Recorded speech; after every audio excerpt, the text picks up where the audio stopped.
justru di Lombok malah ada Walid versi Lombok katanya. Ini kisah nyata? Iya, jadi ada tersangkanya ya, Astaga. yang memang dia tuh terbukti bersalah atau nanti kita akan cari tahu juga mencabuli Satriwati yang ada di tempat belajar agamanya gitu. Makanya kita akan menyapa Mas Daniel Pekuali, redaktur Detik Bali yang juga akan bergabung bersama dengan kita dan menceritakan seperti apa sebetulnya Walid versi Lombok ini ya. Mas Daniel, selamat sore. Selamat sore Mbak Isya, Mas Nabil. Halo, lagi di kantor, bagus juga backgroundnya nih ya. Iya nih, kayak bagus buat podcast di Detik Bali ya kan? Iya benar. Nanti lain kali kemari sekali-sekali. Oh, 2 kali juga boleh. Kalau ke Detik Bali mah kita semangat ya. Iya boleh. Live Detik Bali. Mas Daniel, ini sebetulnya juga cukup miris ya, bahwa sebetulnya juga kita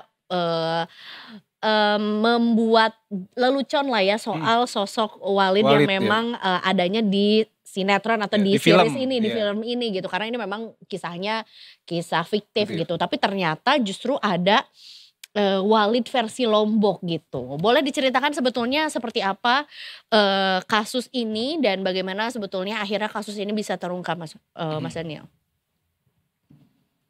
Baik, sebenarnya ini teman-teman jurnalis maupun kami Detik Bali sudah menggunakan diksi atau frase Walid Lombok gitu untuk kasus ini. Karena memang para korban itu mereka terinspirasi lagi viralnya serial yang di Malaysia itu soal Walid. Jadi mereka setelah menonton cuplikan-cuplikan video yang viral itu terkait Walid, ternyata kelakuannya kok sama ketika saya waktu di Ponpes dulu seperti itu. Jadi ini kejadiannya kisah nyata terjadi di salah satu pondok pesantren di Lombok Barat. Bagaimana di sana setelah melihat cuplikan-cuplikan itu, para korban mulai mendatangi lembaga perlindungan anak di Mataram di Lombok.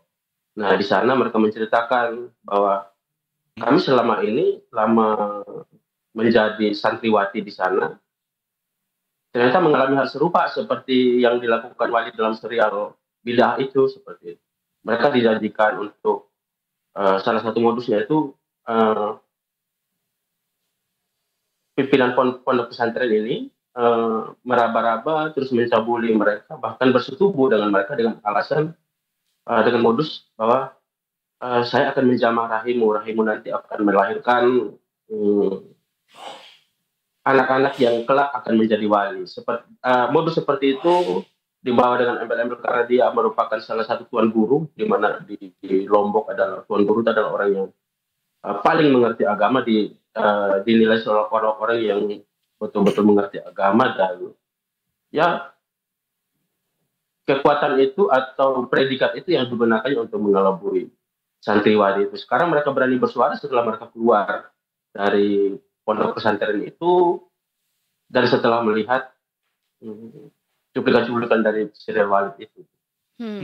Berarti ini rentang kejadiannya dari tahun berapa sampai berapa, Mas? Nah, penyelidikan polisi tadi mereka menceritakan bahwa itu dari rentang 2021 sampai ada beberapa tahun berjalan 2021 sampai 2024 kalau nggak salah seperti itu. Nah, polisi pun masih belum mengungkapkan secara gamblang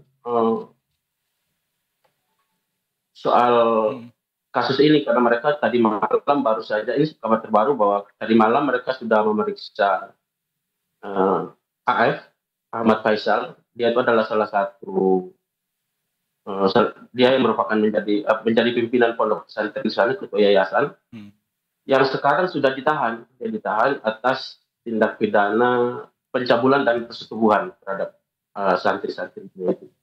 Baik, sejauh ini sudah berapa banyak korban yang melapor, dan untuk kejadian sendiri apakah terjadi di dalam pondok pesantren atau seperti apa, Mas Daniel?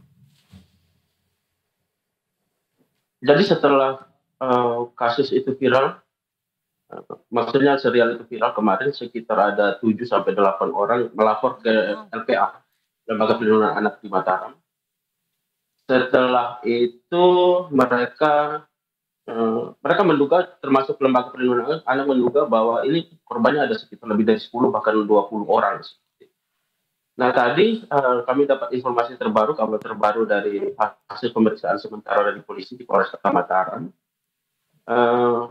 Walid Lombok ini mengaku bahwa dia mencabuli dan menyetubuhi santriwatinya di sana. Aksinya ini dilakukan di lingkungan pondok pesantren, di kamar para santri, atau di beberapa tempat di dalam pondok pesantren itu. Menurut keterangan polisi, saat ini hasil pemeriksaan sementara itu baru 10 orang. Walid Lombok pun mengaku bahwa itu ada 10 orang yang sudah dicabuli, yang dia ingat seperti itu. Tapi polisi maupun LPA Mataram menduga itu nggak mungkin cuma 10 orang, melihat bahwa kekuatan spiritual untuk mengelabui anak-anak dalam tanda kutip santriwati di sana cukup kuat dari sosok Walid ini. Bahkan ini saya juga membaca di Tik Bali nih Mas, katanya korban juga sempat mendapat ancaman begitu ya? Ya, setelah dalam rentang waktu kasus ini memang mereka mendapat ancaman baik secara fisik maupun psikis seperti itu. Salah satunya adalah mereka bilang bahwa nanti setelah Walid menyetubuhimu atau mencabulimu, bakal ada yang mau nikahin kamu seperti itu. Atau nanti kamu bakal dinikahin sama pimpinan ponpes ini yang juga tersangka itu Ahmad Faisal seperti itu. Oke. Ada berapa tersangka sebetulnya? Apakah hanya satu atau ternyata juga ada beberapa orang gitu yang akhirnya jadi tersangka atas kasus ini? Sejauh ini tersangka baru satu. Dan tadi Walid Lombok sudah dirilis ke teman-teman media di Lombok. Tersangkanya baru satu dan memang dia adalah predikatnya itu adalah ketua yayasan yang membawa itu, termasuk salah satu tokoh agama lumayan besar di organisasi Islam terbesar di Lombok seperti itu. Oke. Hingga saat ini seperti apa update dari proses hukum yang sedang berjalan? Karena ada ya desas-desus juga mengatakan bahwa akan ada hukuman mati justru ya yang akan mengancam ya yang bisa saja dijatuhkan kepada pelaku ini. Itu hukuman mati itu dilontarkan oleh ketua Lembaga Perlindungan Anak di Lombok, karena memang selama ini lembaga ini yang cukup concern terhadap isu-isu atau masalah-masalah pelecehan seksual, pemerkosaan ataupun pencabulan terhadap anak-anak di Sumatera di Nusa Tenggara Barat seperti itu. Kenapa sampai dia mencetuskan bahwa ini harus hukuman mati? Karena dalam 2 atau 3 tahun terakhir kasus pencabulan anak di Nusa Tenggara Barat itu sangat banyak seperti itu. Ada di Sumbawa, ada di Lombok Timur, di Mataram seperti itu. Dan mereka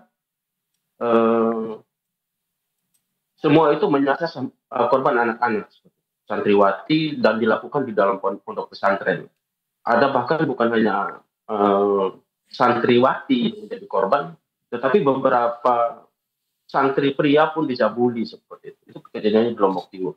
Dan ini sudah ini semacam seperti gunung es di Nusa Tenggara Barat yang notabene adalah salah satu daerah yang religius dalam tanda kutip, bahwa di sana banyak pesantren dan sayangnya kasus-kasus seperti ini justru banyak terjadi di sana.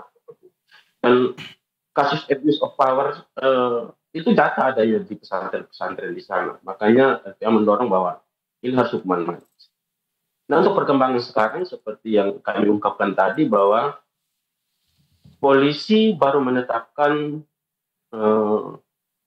AF atau Ahmad Faisal ini sebagai tersangka.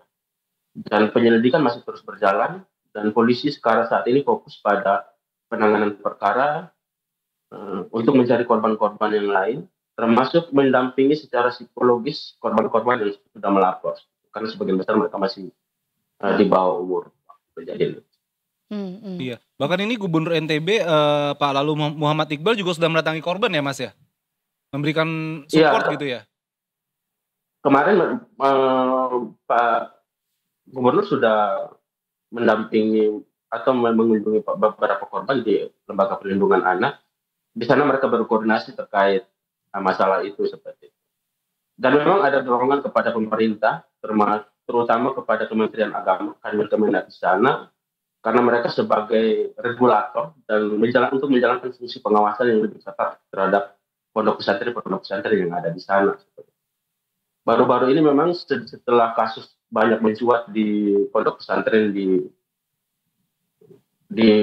Nusa Tenggara Barat, Kementerian Agama sudah mengatakan bahwa kami bakal membentuk satgas. Tapi memang Gubernur beralasan bahwa itu satgas karena bersifat ad hoc, itu bukan solusi yang jangka panjang.